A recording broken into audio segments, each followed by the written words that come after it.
성경에서 자꾸 했던 말이 또 반복되는 것 같은 그 말씀에 대해서 오늘 한번 같이 이야기를 나눴으면 좋겠습니다. 신명기인데요. 신명기는 모세의 설교로도 잘 알려져 있습니다.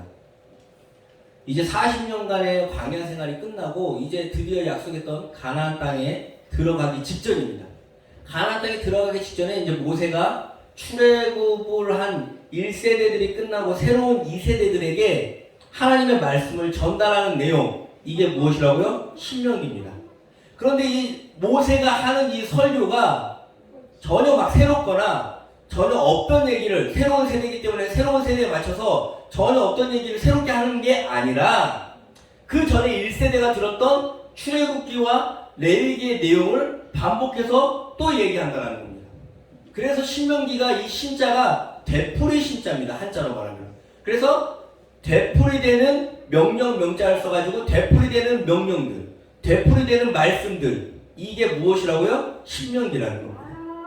그럼 이 신명기는 우리가 성경 일독을 하면 아시겠지만은 출애굽기 읽고 레위기 읽고 민수기 읽고 또 신명기를 읽으면 앞에 내용하고 중복되는 게 꽤 많이 반복됩니다. 그러니까 성경 일독을 목적으로 쭉 읽다 보면은 이거 같은 거를 또 2번씩이나 또 썼네, 또 같은 걸 또 읽네, 시간 낭비 아니야 라고 생각할 수도 있습니다. 그런데 정말로 성경은 왜 이렇게 같은 내용을 자꾸 반복하고 똑같은 내용을 또 2번이나 쓰는 걸까요? 정말로 시간 낭비일까요? 오늘 설교를 듣는 것도 사실 어떻게 보면 비슷합니다. 사실 저번 주에 들었던 것, 사실 이제 오래 다니는 분들, 이제 교회에 좀 이렇게 몇십 년 계셨던 분들은 우스갯소리로 하는 말이지만은 그날 딱 주보만 보면은 주보의 오늘 본문과 주보의 설교 제목만 봐도 오늘은 대충 무슨 얘기 하겠구나라고 안다랍니다. 왜냐? 계속 반복해서 비슷한 내용을 들었으니까요. 성경이 66권이지만 두꺼운 것 같지만은 한평생 읽기에는 그렇게 많은 분량도 아닙니다. 그렇다고 하나님이 계속 새로운 내용을 덧붙여 주시는 것도 아니기 때문에 한평생 죽을 때까지 해봤자 고작 66권 그 안에 있는 내용을 계속 반복하는 것 뿐입니다. 그런데 그게 무슨 의미가 있을 거냐라고 오늘 묻는다면 신명기에서 그 대답을 하고 있다는 겁니다. 신명기는 무슨 내용을 하고 있냐? 오늘 읽었지만 1절 말씀 같이 다시 한번 보겠습니다. 이스라엘아, 이제 내가 너희에게 가르치는 규례와 법도를 듣고, 먼저 계속 들으라는 겁니다.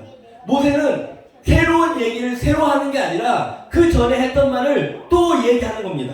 왜 계속 똑같은 말, 비슷한 말, 적혀있는 것 계속 반복해서 듣는 걸까요? 운동선수 중에 그 죽어라고 막 진짜 땀 흘리면서 맨날 훈련하는 선수들이 있지 않습니까? 근데 그 운동선수들이 이제 그래가지고 시합에 올라갈, 권투 선수같이 시합에 올라가서 이제 싸우는데 그 누군지는 모르겠는데 되게 유명한 선수인데 이렇게 싸우다가 상대방이 친 주먹에 맞아가지고 순간 기억을 잃었답니다. 자기가 뭘 하고 있는지 기억을 잃었는데, 그런데 카메라를 보고 있는 우리들은 그 순간에 그 선수는 기억을 잃었다고 했는데 우리가 볼 때에는 그 선수가 기억을 잃은 것 같지 않아요. 그냥 똑같이 다른 선수랑 상대방하고 주먹을 휘두르고 똑같이 피하고 싸우는 겁니다. 근데 어떻게 그게 가능할까요? 그 선수가 그러는 겁니다. 기억은 잃었는데 어디가 기억한다? 몸이 기억하더라는 겁니다. 죽어라고 그 연습만 하다 보니까, 그것만 반복하다 보니까 내가 어느 순간 의식은 잃었는데 그 순간에 뭐가 기억한다고요? 몸이 기억한다는 겁니다. 말씀을 계속 반복해서 듣는다는 건 이런 의미입니다. 머릿속에 계속 하나님의 말씀을 주입하는 이유는 무엇이 기억하라고요? 내 몸이, 내 머리가 그것을 기억해야 된다는 겁니다. 이렇게 반복해서 계속 듣는 게 바로 무엇이다? 훈련이라는 겁니다. 계속 듣고 또 듣고 또 듣고, 그렇게 했을 때 내 머릿속에 무엇만 가득 찰 수 있게? 하나님의 말씀만 가득 찰 수 있게 가르쳐야 되는 겁니다. 그랬을 때에 그 말씀을 오늘 뭐라 그럽니까? 그것을 듣고 끝내는 겁니까? 준행을 하는. 내가 계속 듣고 그게 듣고 계속 듣고 하는 이유가 훈련이 되어서 무엇을 하기 위함입니까? 준행을 하기 위함이라는 겁니다. 이번에 민식이법이라는 게 생겼습니다. 그게 뭡니까? 학교 앞에서 30km 이상으로 차가 달리면 안 되는 법안입니다. 그런데 그게 이제 얼마나 계속 강조를 하다 보니까 카메라도 달고 뭐 이런 것도 달고 하는데, 그러다 보니까 자연스럽게 학교 앞에 지나갈 때에 그냥 속도를 줄이게 돼요. 30km로 지나가는데, 저도 얼마 전인가 그냥 몇 달 전 것 같은데 그냥 민식이법 때문에 30km로 지나가고 있었습니다. 그런데 갑자기 옆에서 진짜로 생각지도 못했는데 누가 튀어나와요? 애들이 나오는 거예요. 그런데 만약에 제가 옛날처럼 민식이법이 있기 전에 그냥 습관처럼 그 도로를 지날 때에 그냥 한 70, 60, 80 이렇게 훅 지나갔다면 어떻게 됐을까요? 사고가 났죠. 갑자기 튀어나왔다니까요. 그런데 30km로 달렸던 그것을 갖다가 내가 듣고 뭐 했기 때문에, 그 법을 지키고 있었기 때문에 그 사고를 어떻게 할 수 있었다? 피할 수 있었다라는 겁니다. 그러니까 어느 순간 어느 상황에서 제가 아무리 민식이법을 알고 있었더라도 그걸 준행하지 않았더라면 어떻게 됐을까요? 사고가 나는 겁니다. 알아봤자 소용이 없어요. 그것들을 아무리 강조해봤자 소용이 없어요. 그것들을 어떻게 할 때? 지킬 때에 그게 어느 순간 나를 어떻게 한다? 구원한다는 겁니다. 오늘 말씀처럼 똑같은 겁니다. 너에게 가르치는 이 규례와 법도를 모세가 계속 이야기하는 이유, 계속 반복하는 이유는 뭡니까? 계속 네 머릿속에 새겨서 훈련이 되어서 어떻게 해라? 준행하라는 겁니다. 그러면은 그 말씀이 널 어떻게 할 것이다? 너희가 살 것이다 라고 오늘 말씀이 이야기하는 겁니다. 모세가 이 말씀을 40년 전에 출애굽할 때에도 똑같이 이스라엘 백성 1세대들에게 얘기한 겁니다. 그런데 그들은 뭘 안 한 거예요? 준행을 안 한 겁니다. 그래서 2세대들에게도 똑같은 말을 새롭게 막 다른 어떤 이야기를 말하는 게 아니라, 물론 2세대이기 때문에 환경이나 어떤 변화에 따라서 약간 덧붙이거나 변형된 말씀들이 있습니다. 그건 나중에 좀 이따 설명할 건데, 중요한 거는 기본적으로 그 하나님의 말씀과 그 하나님의 마음이 바뀐 게 있어요, 없어요? 없습니다. 그러니까 똑같은 내용을 또 반복해서 그들에게 이야기하는 겁니다. 그런데 그 반복한다는 율법이 어떤 내용입니까? 사랑해라. 네가 소산물을 거둘 때에 다 거두지 말고 일부는 남겨서 짐승들과 가난한 자들과 나그네들이 먹게 해라. 사람의 것을 함부로 빼앗지 말아라. 살인하지 말아라. 간음하지 말아라. 내 나그네를 도와줘라. 누군가에게 빚을 빌려줄 때에 저녁이 되면은 그래도 그 담보물로 받았던 외투는 돌려줘라. 7년이 지나가지고도 그 빚을 못 갚으면은 어떻게 해라? 탕감해라. 이런 재미없는 거, 이상한 법들만 잔뜩 있는 거를 이야기해 주는 겁니다. 또 이야기하는 겁니다. 그런데 이 말씀들이 너희를 어떻게 해준다고요? 살게 한다는 거예요. 잘 생각해 보세요. 그때 당시는 고대 사회예요. 땅을 얻었을 때에 오늘날처럼 내가 돈 주고 사서 등기부 등본에 내 이름으로 올리면은 그게 내 땅이 됐다라는 그런 개념이 있는 곳입니까? 없는 곳입니까? 그런 개념이 없어요. 그럼 땅은 누구 겁니까? 힘센 놈이 차지하면 그 땅이 그 사람 거 되는 겁니다. 그러니까 힘센 사람이 되려면 전쟁을 잘하든지, 철기 문화를 빨리 개발해서 철기 무기를 갖든지, 군사 훈련을 하든지, 사람 인구수를 많이 늘리든지, 뭐 이런 게 땅을 차지하는데 중요한 목적 아닙니까? 그게 현실이잖아요. 그런데 모세는 뭐라고 얘기하는 겁니까? 그런 얘기는 거의 안 해요. 무슨 얘기만 합니까? 하나님을 사랑하라, 이웃을 사랑하라, 양보해라, 섬겨라. 전혀 현실과는 맞지 않는 이야기인데 이 율법을 또 얘기하고 또 얘기하고 또 얘기하면서 뭐라고요? 이 율법을 지킬 때에 뭘 할 거라고? 네가 살고 그 땅도 어떻게 할 것이다? 그 땅도 차지할 거라는 겁니다. 전혀 앞뒤가 안 맞잖아요. 오늘날로 한번 얘기해 볼까요? 오늘 얘기하면 오늘 우리 사람들이 모이면 무슨 얘기만 많이 하는 줄 아십니까? 애들 학구는 어디로 해야 된다. 학교는 어디를 보내야 된다. 어느 지역의 집값이 올랐더라. 거기에 투자를 해야 된다. 직장 돈 요즘 뭐가 잘 벌더라. 비트코인 투자는 어디에다 해야 된다. 돈을 벌기에 창업을 해야 되는데 어디에 무엇을 찾아야 돈이 잘 벌릴까. 이런 얘기들이 난무합니다. 이런 얘기들만 해요. 거의 다 이 얘기만 해요. 정말로 돈과 관련된 이야기, 권력과 관련된 이야기, 다 다 이 얘기만 하는 겁니다. 정부는 이번에 누가 돼야지 나라가 산다. 정치는 이렇게 해야 된다. 그런데 하나님의 말씀은 오늘날 뭘 반복하는 겁니까? 사랑하고 양보하고 정말 희생하고 그리스도를 닮아가고 오래 참음, 희락, 자비, 양선, 온유, 절제, 충성. 그런데 이런 거하고는 전혀 오늘날 현실에서 살아가는 우리들의 가치하고 맞지가 않습니다. 그런데 뭐라 그러는가? 모세가 다 신명기에서 반복하는 것처럼 이 말씀을 계속 매주마다 우리는 반복해서 듣는 겁니다.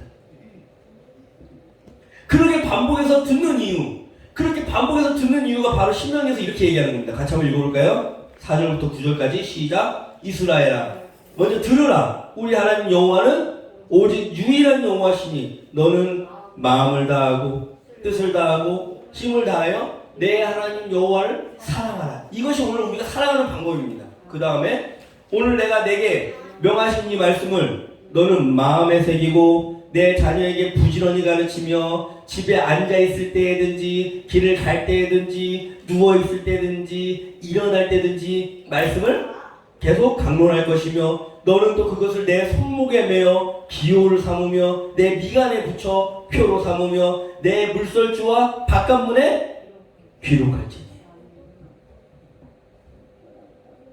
이게 바로 말씀을 반복해서 듣는 것입니다. 이게 바로 말씀을 계속 듣고 우리의 삶에 내 몸에 새기는 행위라는 겁니다. 왜요? 이것이 우리를 어떻게 한다? 살리기 때문에.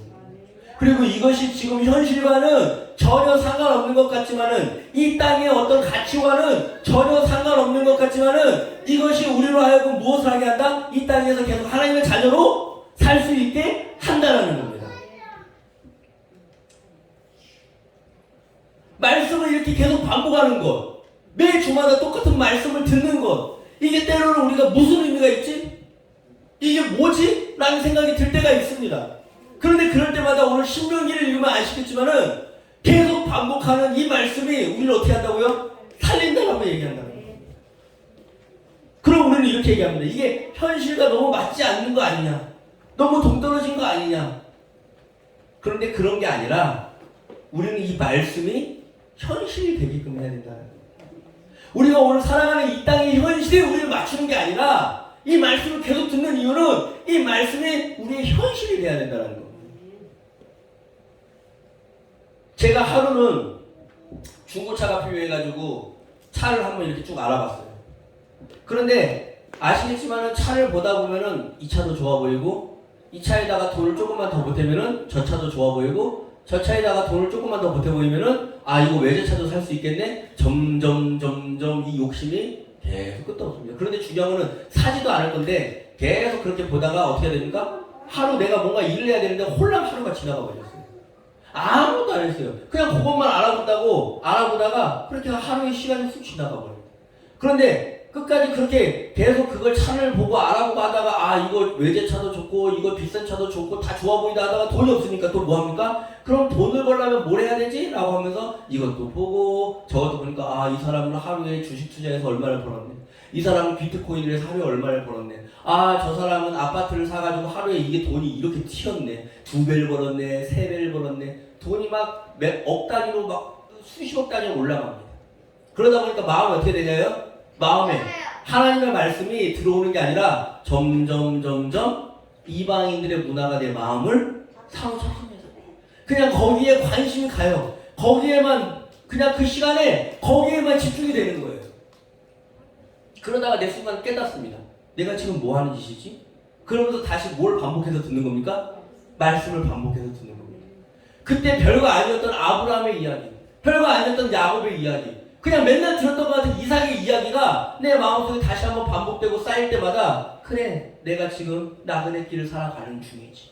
그래 내가 하나님의 복의 근원으로 살아가는 중이지. 그래 아무것도 없이 왔다가 아무것이 없이 떠나지만은 그 삶 가운데 우리 하나님의 언약이 담겨있고 그 삶 가운데 우리 하나님의 약속이 담겨있는 삶을 사는 중이지 라고 할 때에 다시 한번 마음에 평안이 오고 다시 한번 마음 가운데 기쁨이 샘솟고 다시 한번 마음 가운데 우리 하나님이 모시어 들려진다는 겁니다. 무슨 말씀인지 아시겠습니까?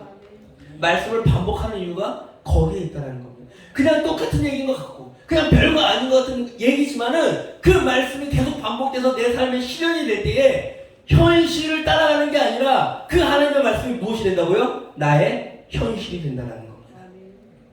그렇게 말씀을 반복할 때 우리가 또 주의해야 될 점이 하나 더 있습니다. 오늘 읽었던 말씀 2절 말씀입니다. 같이 한번 볼까요? 시작. 내가 너희에게 명령하는 말을 너희는 가감하지 말고 내가 너희에게 내린 너희 하나님 여호와의 명령을 지키라. 무엇하지 말라 그럽니까?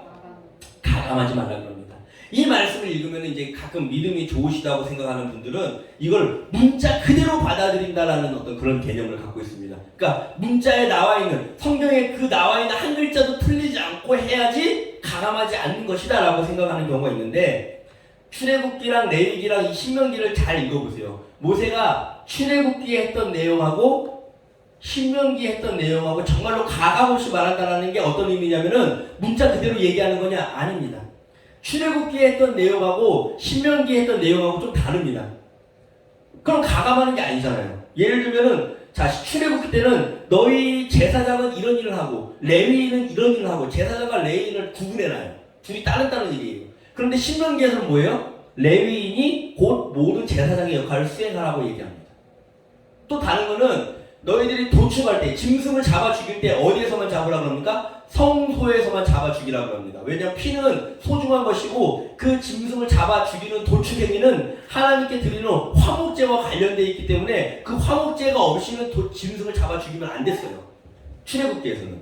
근데 신명기에서는 뭐라 그럽니까? 너희들 각 성에서 마음껏 고기를 먹고 싶을 때 그냥 그 성에서 고기를 잡아 죽이라고 얘기합니다. 단 피만 먹지 말아라 라고 얘기합니다. 바뀌잖아요. 가감 없이 하라고 그랬는데 모세는 자꾸 이걸 바뀝니다. 그런데 바꾸는 이유가 뭡니까? 지금 출애굽기 2세대는 어떤 상황입니까? 5절 말씀 같이 한번 볼까요? 내가 나의 하나님 여호와께서 명령하신 대로 규례와 법도를 너희에게 가르쳤나니 이는 너희가 들어가서 기업으로 차지할 땅에서 그대로 행하게 하려 합니다. 즉 2세대는 지금 왜 이렇게 변경을 합니까? 가나안 땅에 들어가는 애들이니까. 그 전에 출애굽기에서 있었던 애들은 광야 생활을 하는 애들이고 성막 중심으로 하는 애들이지만은 이제 2세대는 가나안 땅에 들어가서 각 지파별로 땅을 차지해서 각 성읍이 있기 때문에 그 상황, 그 시대, 그 문화에 맞게끔 변경을 시키는 겁니다. 그럼 가감없이 하라는 말씀은 문자 그대로 하는 게 아니라 그 시대나 상황에 맞게끔 약간 변형을 하네? 그럼 뭘 가감없이 하라는 거지? 하나님이 그 율법에 담겨준 그 하나님의 마음을 빼거나 더하지 말라는 거죠. 오늘 예를 한번 들어볼까요? 하나님의 말씀을 정말로 가감없이 하는 것 같이 맨날 모여서 기도회를 합니다. 맨날 모여서 성경 공부를 합니다. 그런데 기도회를 하는데 교회에서 기도회를 하는데 그 기도회 중심 내용이 뭔지 아십니까? 수능 기도회. 우리 아들 좋은 대학 가게 해주세요. 문자 그대로 기도회지만은 그 안에 담겨있는 내용은 뭐예요? 이방인의 문화 아닙니까? 우리 하나님의 말씀을 반복해야 되는데 수능 기도회? 애들 공부 잘하게 해달라는 어떤 불교에서도 그런 거 하잖아요. 역 붙여가지고 교문 앞에서 비나이다 하는 거하고 교회에서 수능 기도회라고 모여가지고 우리 아들 좋은 대학 가게 해달라고 하는 거하고 뭐가 다릅니까? 이게 바로 하나님의 말씀을 그대로 하는 것 같지만 이미 변형되어 있는 거 아닙니까? 남편을 위한 승진 기도회. 또 성경 공부를 한다고 모입니다. 다니엘서를 공부하는데 무슨 다니엘 공부하는 게 아니라 다니엘 암기법? 그래가지고 애들 공부는 이렇게 가르쳐야 된다라는 이미 내용은 문자 그대로 성경 공부인 것처럼 보이지만 그 안에 내용은 이미 변경됐잖아요. 그런데 반대로 오늘날 볼 때에 그 상황이나 그 시대의 여건에 맞게 하나님의 마음에 맞게 변형되는 것. 오늘 예를 들어서 여성의 인권에 대해서 옛날에는 여성에 대한 인권이 별로 없었습니다. 그래가지고 그 성경에 보면은 뭐 여자들은 뭐 이렇게 머리에 수건을 두르고 다니고 함부로 가리지 말고 뭐 이런 것들이 있었습니다. 그럼 그 말씀 그대로 가져와서 문자 그대로 가져와서 여자들은 오늘도 함부로 돌아다니지 말고 얼굴에 수건을 가려라. 이게 진짜 문자 그대로 지키는 게 이게 하나님이 기뻐하시는 걸까요? 생각을 해보세요 한번. 상식이 있다면 구약에서는 고환이나 음경이 상한 자는 여호와의 총회에 들어오지 못하게 되어 있습니다. 피부병 걸린 자도 여호와의 총회에 들어오면 안 됩니다. 여호와의 성막 안으로 바깥으로 나가야 됩니다. 그런데 하나님의 마음이 정말로 그런 걸 원하시는 거예요? 예수 그리스도가 오셔가지고 어떻게 하셨어요? 다 들려보냈잖아요, 안으로. 그러니까 지금 뭐예요? 가감이 없게 하라는 것은 그 말씀을 문자 그대로 받아들이는 게 아니라 그 상황에서 하나님의 마음이 이렇게 원하신다면은 어느 정도 변경이 있는 거예요. 근데 중요한 건 그 마음, 하나님이 무엇을 원하시는지가 변함없이 그것이 우리들에게 끝까지 전달되어야 되는 거죠. 죽을 때까지 우리를 사랑하신 그 마음. 그렇게 우리의 발을 씻기듯이, 제자들의 발을 씻기듯이 그 낮은 자리에 처하여 겸손하신 그 마음, 그렇게 십자가를 지시며 걸어가시듯이 그렇게 오래 참으시는 그 마음, 그런 마음들을 지키고 따라가는 데에, 그 정신을 배우는 데에 그 율법이 변경되는 것은 문자만 바뀌는 거지 그 안에 알맹이는 그대로 있는 겁니다. 그런데 그 가감된다는 것을 문자가 바뀌면 안 된다고 생각해가지고 오히려 하나님의 마음을 생각하지도 않고 다른 사람을 압박하고 억압하고 착취하는데 그 문자에 그렇게 쓰여졌다는 이유만으로 들이미는 것, 그리고 오히려 문자 그대로 행하는 것 같지만은, 그 마음에 기도를 하는 것 같지만은, 그 마음에 성경 공부를 하는 것 같지만은 그 모인 이유가 이 땅에서 잘 먹고 잘 살고 성공하기 위해서 모이는 거라면 이미 가감된 거잖아요. 무엇이 진짜 하나님의 말씀을 가감하지 않는 것인지 우리가 바로 알아야 됩니다. 말씀을 계속 반복해서 듣지만, 그 말씀을 따라하는 것 같지만 오늘 교회가 왜 이렇게 욕먹고 아무 힘도 없는 줄 아십니까? 말씀을 어떻게 했기 때문에? 가감했기 때문에 그럽니다. 어떻게 더하거나 어떻게 뺐습니까? 내가 내 욕심에 따라서 더하거나 내가 내 욕심에 따라서 뺐다는 겁니다. 하나님의 마음을 따라가는 게 아니라 내 욕심을 따라서, 내 성공을 따라서, 내 마음의 돈과 내 마음의 권력을 따라서 가감했기 때문에 오늘 그렇게 반복해서 읽어도 아무런 효과가 나지 않는 겁니다. 우리는 다시 한번 말씀드리지만 어떻게 해야 됩니까? 하나님의 말씀을 어떻게 해라? 가감하지 말고 올바른 말씀으로 계속해서 반복해서 들어야 될 줄로 믿습니다. 그렇게 할 때에 우리가 어떤 백성이라고 칭송을 받게 되냐? 6절 말씀 같이 한번 볼까요? 너희는 지켜 행하라. 이것이 여러 민족 앞에서 너희의 지혜요, 너희의 지식이라. 그들이 그 모든 규례를 듣고 이르기를 이 큰 나라 사람들은 과연 지혜와 지식이 있는 백성이로다라는 칭찬을 받게 된다. 이게 우리들의 삶이 되어야 할 줄로 믿습니다. 정말 우리가 이렇게 이 땅 가운데 살아가면서 생각을 한번 해보세요. 그리스도인이라는 예수를 믿기로 결심하셨잖아요.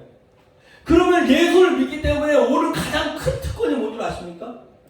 사람들이 이렇게 지혜와 지식이 있는 자들이라고, 지혜와 지식이 있는 사람들이라고나 하고 칭찬하는 이유가 뭔 줄 아십니까? 돈을 잘 벌어서요? 권력을 쟁취해서요? 막 이 땅 가운데 그 말씀을 그대로 하면 성공할 것 같아서요? 아니에요. 7절 말씀. 우리 하나님 여호와께서 우리가 그에게 기도할 때마다 우리에게 가까이 하신 것 같이 그 신의 가까이함을 얻은 큰 나라가 어디 있느냐. 우리의 능력은 이거 하나입니다. 신을 만나는 종교라는 겁니다. 신과 동행할 수 있는 종교고, 그 신이, 그 하나님이 나를 사랑한다는 것을 들을 수 있는 종교고, 그 하나님을 내가 사랑할 수 있는 종교고, 그 하나님과 대화할 수 있는 종교고, 그 하나님이 나의 이름을 아는 종교라는 겁니다. 이게 우리의 능력이에요. 이거 하나예요. 그 하나님과 그 우주를 창조하시고, 그 전능하시고, 그 위대하신 하나님과 교제할 수 있고, 그 하나님과 관계 맺을 수 있다는 것, 그것 때문에 우리가 칭찬을 받고, 그것 때문에 우리가 뭔가 다르다라는 소리를 듣고, 그것 때문에 우리의 모든 행함이, 우리의 모든 삶의 말씀을 지키는 그 현실이 다른 사람들을 복의 근원이 되게 만드는, 다른 사람들에게 하나님의 복이 흘러가게 만드는 그런 역할을 할 수 있게 만든다는 겁니다. 무엇이요? 하나님과 가까이 하는 것. 그렇게 가까이 할 때에 자연스럽게 우리는 어떤 길을 가게 되냐? 보십시오. 오늘 내가 너희에게 선포하는 이 율법과 같이 그 규례와 벽도가 공의로운 간단하고, 하나님과 가까이 하는 우리들이 그 하나님의 말씀을 따라서 살아갈 때에 이 땅 가운데 무엇을 보여줄 수 있다고요? 공의를 보여줄 수 있다는 겁니다. 생각해보세요. 이 땅에 많은 사랑을 얘기하고 정의를 얘기하고 양보를 얘기하고 희생을 얘기하지만은 그건 말만 언어만 있지 비껍데기입니다. 나는 진짜 사랑을 보여줄 수 있는 곳은 나는 우리 그리스도인밖에 없다고 봅니다. 나는 진짜 희생을 얘기할 수 있는 자들은 우리 그리스도인밖에 없다고 믿습니다. 왜냐? 하나님께로부터 받은 가치이기 때문에 우리 인간은 스스로 그런 가치를 만들어낼 수 있는 존재들이 아니에요. 얼마나 악합니까? 얼마나 이기적입니까? 얼마나 나만 생각합니까? 우리 인간은 그래요. 개인이에요. 그런데 그걸 얘기할 수 있는 자들은 하나님과 가까운 자들 뿐입니다. 하나님과 교제하기 때문에 그 마음을 받아서 그걸 보여줄 수 있는 자들입니다. 그 공의, 그 정의, 그 사랑, 그 희생, 그걸 얘기할 수 있는 자들은 누구뿐이다? 나 그리스도인 뿐이라고 믿습니다. 오늘 이 말씀을 또 다음 주에도 똑같은 말씀을 들을 겁니다. 우리는 계속 반복해서 들을 겁니다. 이 말씀을 계속 반복해서 들을 때에 하나님과 가까이 함을 얻고 정말로 그 말씀을 가감하지 말고 그대로 듣고 준행할 때에 이 땅 가운데 공의가 무엇인지 보여줄 수 있는, 사랑이 무엇인지 보여줄 수 있는, 정말 우리 하나님이 어떤 분이신지 보여줄 수 있는 성도님이 되시기를 간절히 기도합니다. 기도하시겠습니다.